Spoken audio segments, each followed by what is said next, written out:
If nothing else, I have learned through years of interfaith engagement work that context matters a whole lot. So let me tell you a little more about myself and the place from which I'm speaking today. First, I'm a Christian. I was baptized as an infant, confirmed in a congregational church, and started taking on leadership roles from the age of 15. As a teenager, I co-led a weekly Bible study where we would gather in one another's homes, eat, sing, and study scripture together. I loved, and still love, discussions inspired by reading the Bible with a group of friends. Second, I'm a year away from turning 40. My husband and I started dating when we were in high school, and we just celebrated our 16th wedding anniversary. We own a home in Center City together, have 2 dogs and a 5-year-old son who consumes pretty much all of what we used to call free time. On the morning of September 11th, 2001, I was a senior in college, attending a course on math theory when we heard that a plane had hit the World Trade Center. Third, I'm an ordained clergy person, a minister in the United Church of Christ. I went to seminary because I wanted to learn more, and I have been challenged by the awesome responsibilities of preaching the gospel, officiating at weddings, and presiding over communion. Fourth, I have an interreligious vocation. My call for the past 14 years has been to serve Interfaith Philadelphia, starting as a seminary intern and now serving as associate director. I have been privileged to share stories from Philadelphia in national settings, stories of young people coming of age with cherished friendships across traditions, as well as stories of this region's senior religious leaders standing publicly in solidarity with one another. Last but not least, some of you know I am just a few weeks away from a major life shift as my family relocates to Portland, Maine, to follow an opportunity in my husband's career. While we're excited for these new adventures this move will afford us, we have an awful lot of important people here in Philadelphia to say goodbye to. And this change has made me especially grateful for this invitation and opportunity to share with all of you today some of what I've learned about beloved community and how we're called to be in order for the seeds to take root, grow, and bloom. Thank you, Bishop. Thank you, Synod Assembly planners and staff and leaders. And thank you to many dear friends who are here in this space today, seminary classmates and/or fellow Interfaith Philadelphia collaborators. 3 weeks ago, I facilitated the spring meeting of the Religious Leaders Council of Greater Philadelphia. This is a group that I have been staffing, coordinating, and facilitating since starting my career at Interfaith Philadelphia, and the work has included some of my most challenging interfaith moments, as well as some of the richest moments of blessing. The Religious Leaders Council is comprised of the region's senior religious leaders from 32 member denominations and communities. Bishop Burkett and now Bishop Davenport represent the ELCA, and they are joined at the table by regional judicatory heads from the Catholic, Protestant, Jewish, Muslim, Quaker, Mormon, Unitarian Universalist, Baha'i, Sikh, and Buddhist communities. The council was formed 13 years ago when Interfaith Philadelphia received a small grant from Religions for Peace USA to explore whether such a council would be viable in this region, as research was showing that regular convenings of senior religious leaders can have a significant impact on conflict resolution and community bridge building globally. This particular meeting 3 weeks ago was hosted by Archbishop Chaput at the Archdiocese offices overlooking the Parkway downtown. At the end of the meeting, after I had to ask several people to hold their comments because unfortunately our time was up, we needed a group picture. And so I cajoled everyone to stand up, line up, stand straight, take off your name tag, move into the position, no, keep that door closed, and, not you actually back there, but, and say cheese. Afterwards, the new director of the Community Relations Commission came up to me and said, "Whoa, I'm so impressed with how you commanded authority with that group of people and got that picture done." My response was immediate and took no thought at all. "Oh, well, I can do that because I love them." And reflecting on that moment afterwards, I realized it was true. I love them, and we have formed beloved community together. Now, it hasn't always been easy. A significant number of the traditions represented on the council do not affirm the ordination of female religious leaders. I'm guessing literally every member of the council is my senior in terms of age and professional experience. And for most of them, interfaith relations is not their top priority. If I'm lucky, maybe it's priority 7 or 15 or maybe 31. How can we love each other enough to keep coming to the table, even when it's inconvenient, even when it's uncomfortable, even when some would question whether it's worth it? This is the work of Interfaith Philadelphia. We want to build a region where understanding is a core lived value. Studies show that in communities where bias, bigotry, and hatred simmer and are not addressed, people do not find belonging. They do not feel safe. And the social, emotional, and even physical health of a community suffers.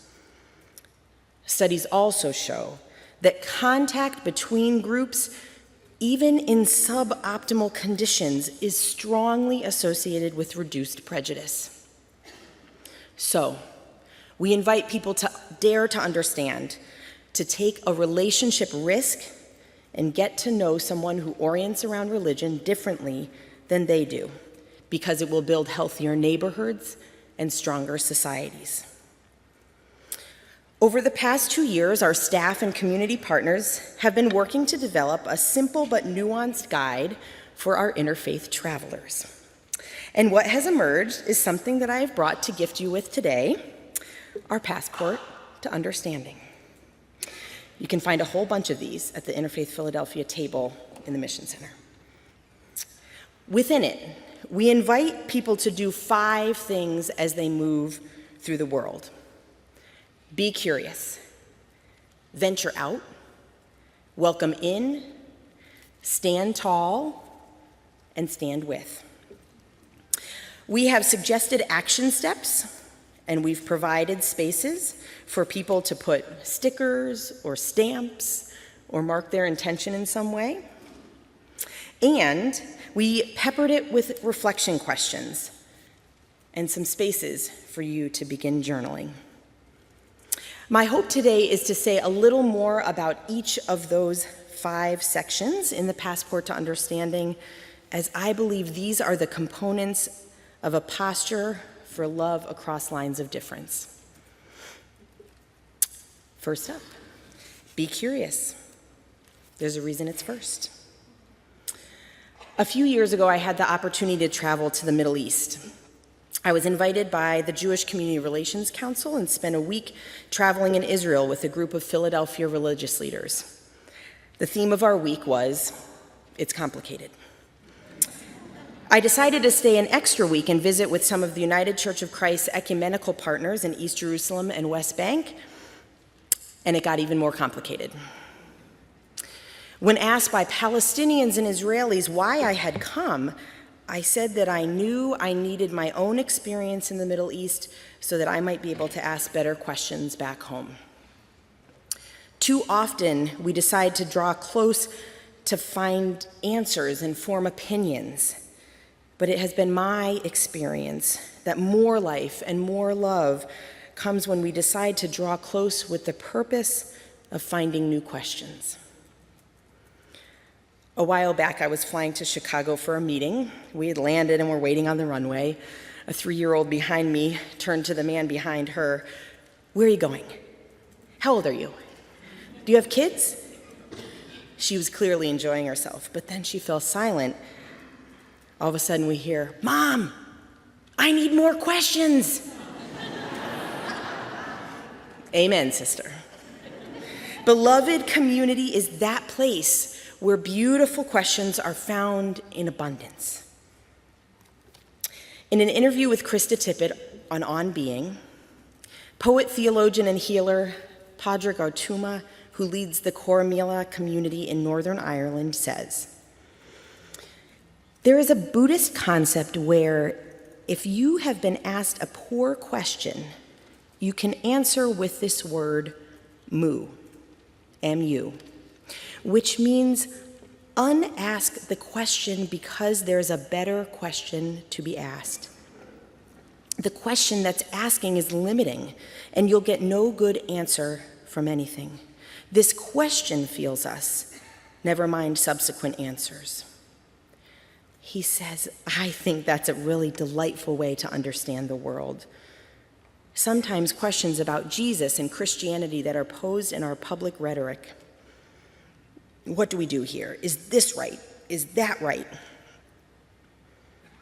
I think in a certain sense we are being told by God, perhaps in silence in our prayers, mu, because there's better questions to ask, and asking a wiser question might unfold us into even more wiser questions, whereas certain kinds of questions just entrench fear. Yes, a life of asking questions quickly leads to an awareness that we can never know it all. I've had a job where I learned something new every day, and the more I learned, the more I realized how very little I knew.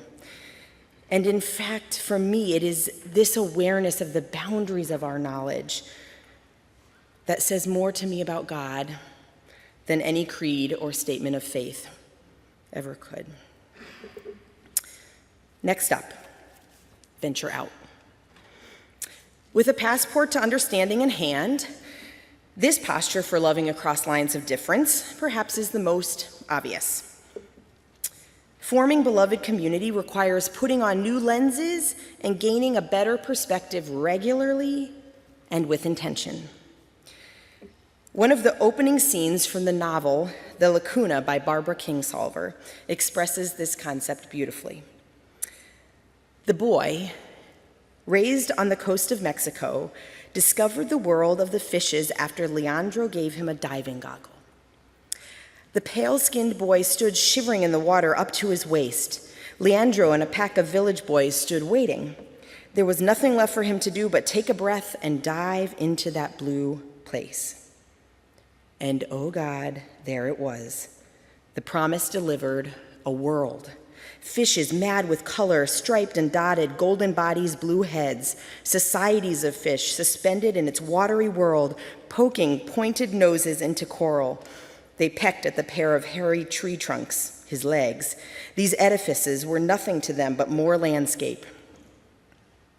No more empty-headed bobbing in the sea after this. No more believing in an ocean with nothing inside but blue water. He refused to come out of the sea all day until the colors began to go dark. Interfaith Philadelphia runs an initiative for middle school students in South Philadelphia called Mosaic. Students from the neighborhood observe prayer inside a mosque located in a South Philly row home. They ask questions of the priest at the Buddhist temple around the corner, and they venture into the Catholic Church they've walked by 100 times. Our hope is that, like the boy with the ocean, this venturing out makes it so they can never quite see their neighborhood the same again. Rather than having their gaze settle on people who are different and unknown, they focus their vision on the vibrancy of diversity. They might even redefine how they describe where they're from. On the topic of venturing out, I have come to believe that American Christians today have a particular calling to venture out. As beneficiaries of the privileges of being part of the dominant religious culture, and as disciples who yearn for beloved community, We must venture out, finding spaces where we can experience what it's like to be a guest, spaces where we can practice saying, "Thank you for welcoming me." Next up, welcome in. The balance point to venturing out is a transformative welcoming in.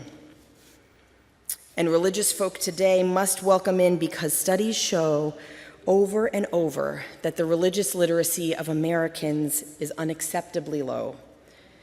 The vast majority of people in this country know what they think they know about religious traditions and people of faith from what they hear on the news. Think about that for just a moment. Most people understand your Christianity from the way Christians are talked about in the media. We have a lot of work to do, a lot of welcoming in to do. Welcoming in well is nuanced, though, and often requires experimenting and re-experimenting. At my Progressive United Church of Christ congregation in West Philadelphia, we are committed to an open table. Once a month, when we serve communion, we welcome people to the table, saying, no matter who you are or where you are on life's journey, you are welcome here. We say, join us. Do not be afraid. Come, share in our gluten-free bread and non-alcoholic grape juice. We want you to be part of this ritual that is so important to us. And I do love it. But one communion Sunday, I had a group of college students with me at my church. They were Jewish, Hindu, atheist, agnostic, and Christian. And sitting with them, I suddenly realized our inclusive language around the table was going to feel incredibly unwelcoming to my guests who may simply want to observe. Afterwards, I worked with my pastor and the worship committee to rethink our welcoming in language, to indeed allow people to feel comfortable opting out. As we move from the welcome in section of the passport to the stand tall section, I must mention the aspect of interfaith relations that has been most interesting and most compelling for me over the years. Through daring to understand another, we also dare to understand ourselves. For years, I led a group of teens through Interfaith Philadelphia's year-long youth initiative, Walking the Walk. And on one occasion, the synagogue that was part of the group invited everyone to join them for a special Hanukkah service. Our host created a guide for the group, outlining the service, translating the Hebrew, and sharing some of the meaning behind the rituals they would witness.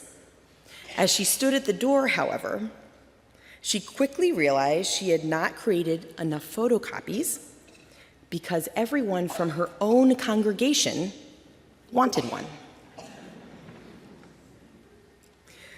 One of my mentors in this work, Ibu Patel, the founder and director of Interfaith Youth Corps in Chicago, in his book, Sacred Ground, Pluralism, Prejudice, and the Promise of America, Ibu writes, the late writer David Foster Wallace opened his 2005 commencement address at Kenyon with the story of two young fish on a morning swim. They pass by an older fish who stops and says, "Morning, boys, how's the water?" The young fish swim on for a bit, and after a while, one turns to the other and says, "What the hell is water?" Ibu goes on to say that the problem with only knowing a single culture or ecology or religion is not only that you don't know others, it's also that you don't really know your own. Ibu concludes saying, sometimes you need to know a little about the sky to appreciate the ocean. Sometimes you need a bird to tell you that it's cool to be a fish. Stand tall. Next up. Interfaith understanding and the work of beloved community is not about wiping away what we really care about. Stephen Prothero, professor of religion at Boston University, writes a book with a great title called God is Not One. In the book, he speaks out against comments that people will often make about how, in the essential things, basically all religions are the same. No, he says. Ramadan matters. The Torah matters. Baptism matters. We are not all the same. God is not one. So don't leave your commitments at the door if you're coming to be part of my interfaith dialogue table. If you want to be part of this beloved community, you must bring your full self, even if and when it makes some of us uncomfortable. Oh, this is hard, my friends. And it's very tempting to skip over this part of the passport. I want to name two particular temptations in assuming the stand tall posture for loving across lines of difference. So if and when you encounter these temptations, know you are not alone. I am there with you. And it's worth staying on this page a little longer. First, I have found it so tempting to spend a bunch of time talking about the kind of Christian I am not. I do this because I want my colleagues of other traditions to like me. And so I want to purge myself of the stuff I think they don't like about my religion. I do this because I know the very real damage Christians have done and continue to do in the name of Jesus. Lord, have mercy. I also do this because as a member of the majority religious community, I honestly assume that they somehow already know the stuff I love about Christianity. But my rabbi friends aren't really interested in the Christian I am not, and my Hindu colleagues aren't interested in what I don't like about my tradition. They genuinely want to know what it is about Christianity that moves me, that centers me, that informs the way I live in the world. And I found that they want to know even if it goes against something they proclaim as central to their worldview. The second temptation that prevents us from standing tall sounds really good. And it sounds like, let's get some golden rule posters and hang them up in all our congregations. Let's run a series on contemplation and different traditions and how they can benefit from learning from one another. We both have water rituals. That's so cool. Tell me more. These are not bad ideas or bad conversations. I have done or led all of them. But the temptation is to linger in this space too long, to continue to hang close to the things that I can easily relate to from my own experience, the things that are more comfortable and easy for me to appreciate. But when I think about the building of beloved community, I want to say moo to these conversations and programs. There are better questions to be asked, better conversations to be had. And we must not be afraid of those places, those honest places, those vulnerable places. I shared a table with my friend, a Catholic seminary professor who shared how his students really struggle to relate to pro-choice religious leaders because that political position goes against their deepest theological commitments. It would be easier for them, he said, to participate in programs with other seminarians who were devout like they were. From across the table, my friend, a rabbinical seminary professor, said that it hurts to be accused of being less devout. Her students are not pro-choice for practical or political reasons, but also out of deep theological commitments. My heart started racing. I had invited these people to this table. And what they were saying was honest, and it was hard.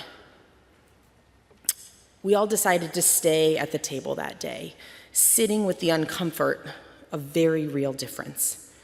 And for me, we all drew closer to the divine that day, or the divine drew closer to us. For the really real is in that place, that messy place where we are our truest selves. And that's the place to begin loving and becoming beloved. Last but not least, stand with.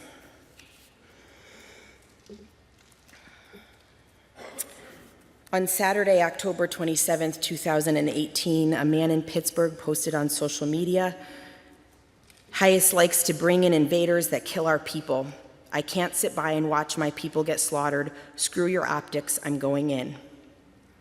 He entered Tree of Life Synagogue during their morning Shabbat service, a baby naming ceremony scheduled to occur that morning.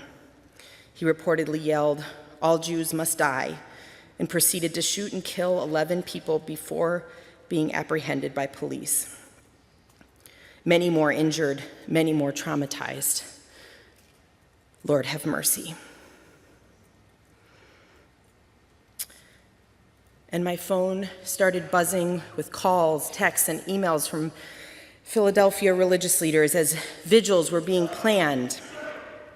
And members of the Religious Leaders Council were stepping into action, sending messages of condolence to their colleagues, speaking to the media, organizing opportunities for people to be together, sing together, hold candles together, and pray, each in one's own language, together. Within my tenure at Interfaith Philadelphia, we've had an organization called AFDI run anti-Muslim advertisements on Philadelphia's public buses. We've had a swastika graffitied on a Jewish-owned apartment building in Northern Liberties. We've had a pig's head deposited outside the front door of a Muslim school in Kensington. We've had a Jewish cemetery desecrated in Wissinoming, dozens of gravestones toppled. And within my tenure at Interfaith Philadelphia, all the roads in the city were closed down to welcome the Pope to the World Meeting of Families. A new Mormon temple was built, opened for tours, and then consecrated on the Parkway. The Baha'is celebrated their 200th anniversary with a public event at Dilworth Plaza. And tomorrow morning, I'll be going to a community paint day for a Dare to Understand mural we are putting on the Aquinas Center in South Philadelphia in partnership with Mural Arts. Sometimes our standing with is public in nature, involving a vigil or social media campaign or news coverage. But most often, the standing with work is much more personal.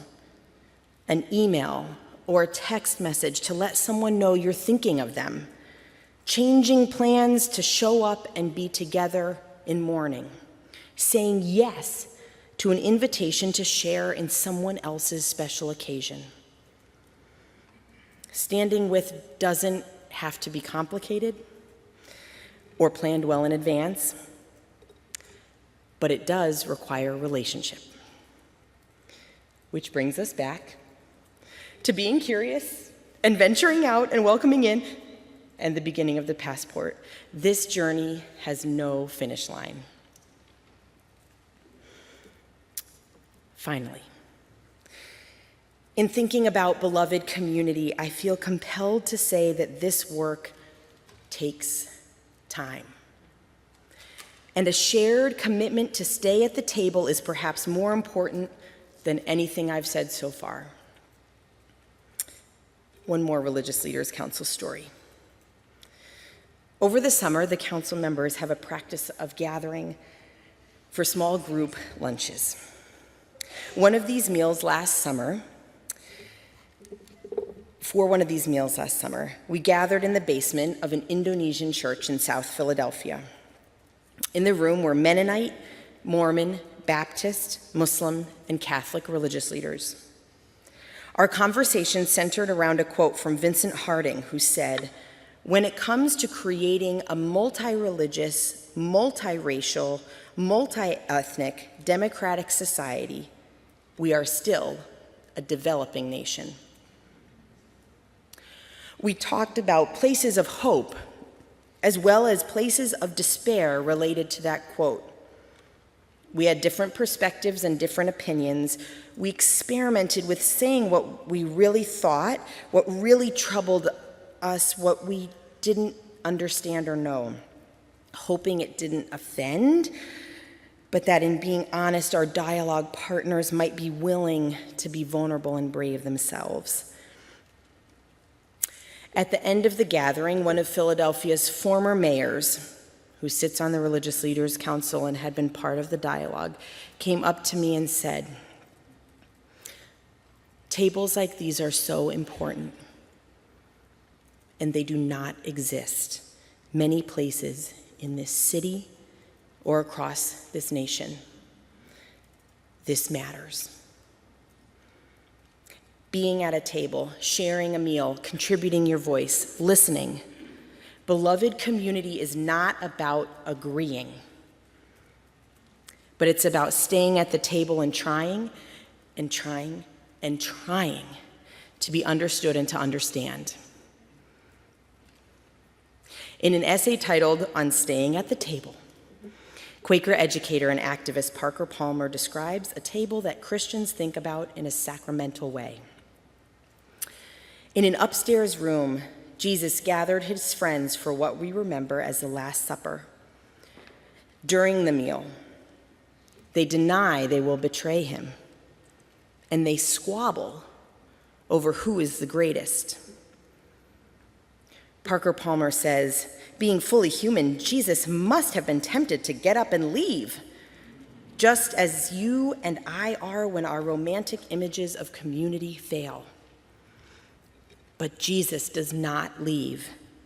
Instead, he keeps breaking the bread and passing the cup, demonstrating his commitment to stay at the table. If we are to follow Jesus, we must try to stay at the table with our own communities, in our own churches, and elsewhere. We must learn that betrayal and conflict and all the other demons that emerge when real community happens are not necessarily terminal, but can provide openings into the deeper reaches of the spiritual life, into deeper relationship with one another and with God. That was true for the disciples as they journey on with Jesus, and shall be true for us if we will learn to stay at the table." Truly, for me as well, the divine has been most powerfully revealed, most intimately felt, when the reality of our differences are harsh and grating and dissonant, but sticking with it, listening deeply to the chords and notes, somehow we begin to uncover a simple harmony from within the cacophony. Last but not least, I'm going to share with you the blessing that comes at the end of the passport, a blessing for interfaith travelers. May we have the courage to venture toward interfaith understanding. May we be graced with curiosity and humility as we welcome the stranger into our lives. May we have gratitude for the opening of our minds and the expansion of our hearts. May we have the strength to stand in solidarity with our neighbors and find comfort in knowing we are not alone. Amen.